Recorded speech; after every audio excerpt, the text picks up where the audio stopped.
He didn't say Shedeur Sanders isn't ready. He didn't say he can't lead the Browns. Ben Roethlisberger said nothing. And sometimes, silence tells you everything you need to know. But what's coming next, that might change Shedeur's future forever. You need to hear what Steelers legend Ben Roethlisberger said about Shedeur Sanders and the Browns' confusing QB situation. Big Ben isn't surprised that Cleveland still hasn't figured out its quarterback situation. He said, "It's typical Cleveland. You're drafting two quarterbacks in the same draft. I don't understand what they're doing."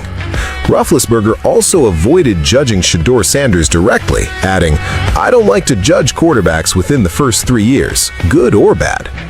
What do you make of the Browns not declaring a QB1? He said, "It's typical Cleveland. You're drafting two quarterbacks in the same draft. I don't understand what they're doing." Roethlisberger also avoided judging Shedeur Sanders directly, adding, "I don't like to judge quarterbacks within the first 3 years, good or bad." What do you make of the Browns not declaring a QB1? That's Big Ben, the former quarterback of the Pittsburgh Steelers, a Super Bowl quarterback at that. So Big Ben really trying to say that he don't know what type of quarterback. What if the one man who could have given Shedeur Sanders the respect he deserved just refused to? Ben Roethlisberger, 2 Super Bowl rings, Hall of Fame career, one of the greatest quarterbacks to ever play this game, was asked a simple question: what do you think about Shedeur Sanders as the Browns quarterback? And what did Big Ben say? Nothing. He dodged it. He said he doesn't judge quarterbacks until they've played 2 or 3 years. But here's what nobody's talking about. This same man had no problem giving opinions on quarterbacks who haven't taken a single NFL snap. Not one. So why is Shedeur Sanders the exception? And then there's Myles Garrett, the best defensive player in the entire league. Trade rumors are swirling. The contract situation is getting messy. And if Cleveland makes the wrong move, everything Shedeur Sanders is building could collapse before it even starts.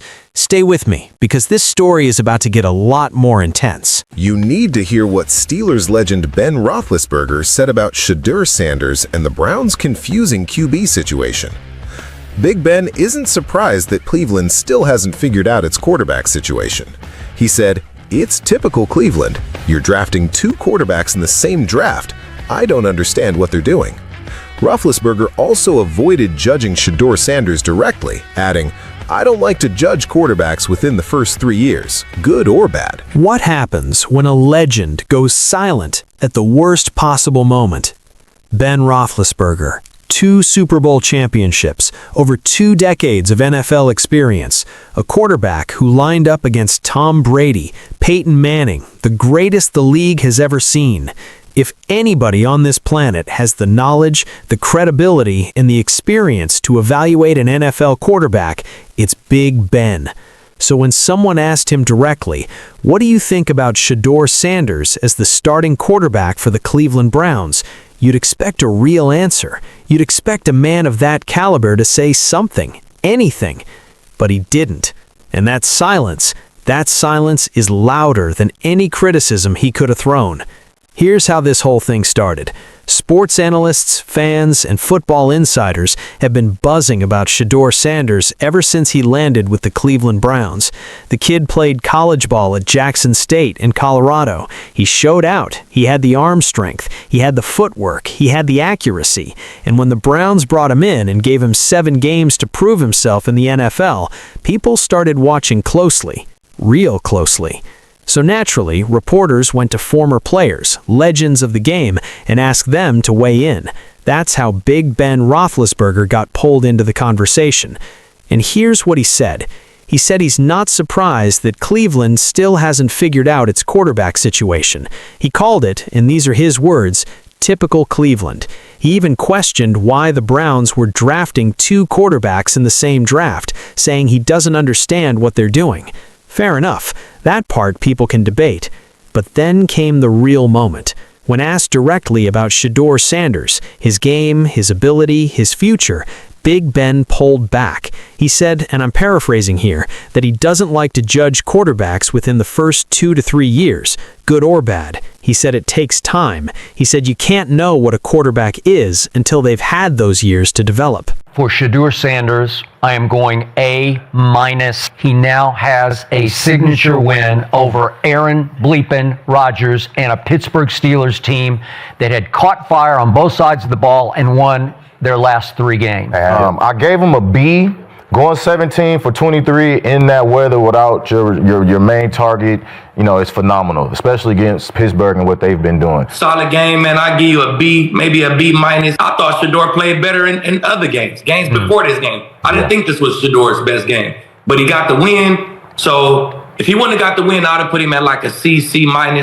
You get the win, you B, B-, man. You can't get nothing lower than the B if you come out with a dub. Quarterback until they have played 2 or 3 years. But he out there judging the Indiana quarterback, Fernandez. But he's out there judging Todd Simpson, the Alabama quarterback, right? They haven't played not one snap in the NFL.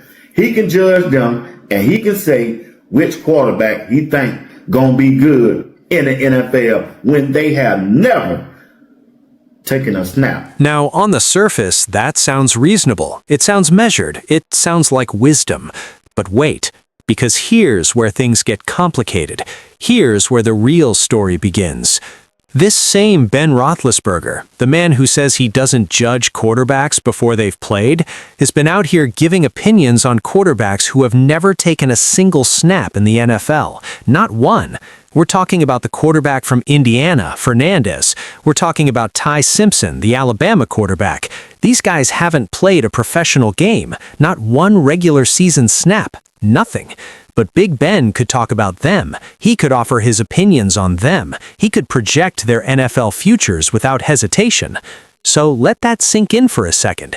Shedeur Sanders played at Jackson State. He played at Colorado. He played 7 games as an NFL starter for the Cleveland Browns. And somehow, he's the one quarterback that Ben Roethlisberger doesn't feel comfortable evaluating? That doesn't add up, and a lot of people noticed. Now, to be fair, and this is important, Roethlisberger isn't necessarily wrong to be cautious. Evaluating young quarterbacks is genuinely difficult. The NFL is a different beast. The speed of the game, the complexity of the defenses, the weight of the moment, it's not the same as college. And there's a long history of quarterbacks who looked like sure things in college and struggled to translate that success to the pros. But Shedeur Sanders isn't just some unknown prospect. The man has elite traits. The footwork, crisp. The arm strength, real. The accuracy, it's there. What he needs, and what every young quarterback needs, is time to sharpen his decision-making, to process defenses faster, to get the ball out quicker when the pocket collapses. That's not a fatal flaw. That's called being a young quarterback in the NFL. And here's the thing. Some people believe Roethlisberger's hesitation has less to do with caution and more to do with history. The Pittsburgh Steelers and the Cleveland Browns are division rivals. These two franchises have been battling each other for decades. Big Ben spent his entire career in that rivalry. So when he sits back and refuses to give Shedeur Sanders any kind of praise while freely complimenting quarterbacks who've never played a down, it makes you wonder, is this really about waiting for the right sample size, or is it about something else entirely? You decide. But while that drama was playing out in the media, something even bigger was brewing inside the Cleveland Browns organization, something that could change everything. Myles Garrett. If you know football, and if you're watching this, you do, you know exactly who Myles Garrett is. The man is not just the best defensive player on the Cleveland Browns, he is arguably the best defensive player in the entire NFL, full stop. And right now, his contract situation is creating a storm that nobody in Cleveland wants to talk about, but everybody is watching. And you're going into a draft, and I just don't understand. For me, this is, once again, I listen to other people's views, but the idea of getting rid of your best player, then trading down not to take a best player just doesn't make a lot of sense to me. And I understand the draft capital and we're rebuilding, but coaches don't rebuild. We're trying to win right now. So, I hear all that stuff and it makes sense to me, but it makes absolutely zero sense to trade Myles Garrett and then trade down. Go get a game changer, keep Myles Garrett, and try to win some games. Here's what's been reported. The Browns moved back the exercise date on Myles Garrett's option bonus. And while that move technically freed up zero cap space because the bonus was already spread out over 5 years, what it did do was significant. It kept every option on the table, including a trade. Let that land for a moment. The Cleveland Browns are in a position where trading Myles Garrett is now structurally possible, and there are teams out there willing to give up serious draft capital to make it happen. We're talking multiple first-round picks spread across 2025, 2026, and 2027. That's the kind of haul that could theoretically rebuild an entire roster. But here's the problem, and it's a big problem. You have a brand new head coach in Todd Monken stepping into a situation where the pressure is already enormous. You have Shedeur Sanders entering what could be a defining year for his young career. And the one player that gives this defense any real teeth is Myles Garrett. Think about what it means to build a winning team.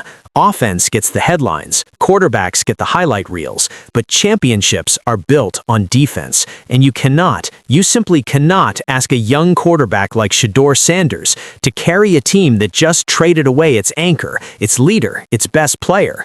Former NFL coaches have weighed in on this exact situation, and the message has been consistent. Trading Myles Garrett right now makes zero sense for a team trying to compete. One former coach said it plainly, if you trade your best player and then don't take the best available player in the draft either, you've destroyed your chances before the season even starts. His message was simple: keep Myles Garrett, get a game changer in the draft, and try to win. That's not just fan talk, that's football logic at its highest level. And here's the reality that everyone in Cleveland needs to understand. Todd Monken didn't take this job to rebuild over 5 years. Coaches don't think that way. They think about winning right now. Because if the Browns trade Myles Garrett and finish with 3 wins this season, coaches get fired, quarterbacks get blamed, front offices get cleaned out. Everyone loses. So the stakes here aren't just about one player's contract. The stakes are about whether Shedeur Sanders gets a real chance to prove himself, or whether he gets set up to fail before he ever gets started. And that brings us back to the draft, because the Cleveland Browns hold the 6th overall pick, and at number 6, you don't pick a good player, you pick a star. You pick someone who, at the end of his career, belongs in Canton. That's the standard. Right now, there's a real conversation happening about whether that pick should be used on a wide receiver, someone like Carnell Tate out of Ohio State, or an offensive tackle, specifically the left tackle prospect out of Utah, because the Browns' offensive line has been a problem. Injuries on the left side have been a recurring nightmare, and protecting Shedeur Sanders has to be a priority. Both needs are real. Both players could be franchise cornerstones, and whoever Andrew Berry chooses with that 6th pick will send a message about what this team actually believes its future looks like. This is a crossroads moment for Cleveland. Shedeur Sanders is ready to show the world what he's made of, but he needs support. He needs a defense with Myles Garrett still on it. He needs an offensive line that keeps him upright, and maybe, just maybe, he needs the respect of the legends who came before him. Whether Big Ben ever gives him that or not, that part's out of Shedeur's hands. What's in his hands is everything else. And if you've been sleeping on this kid, wake up, because the story of Shedeur Sanders is just getting started.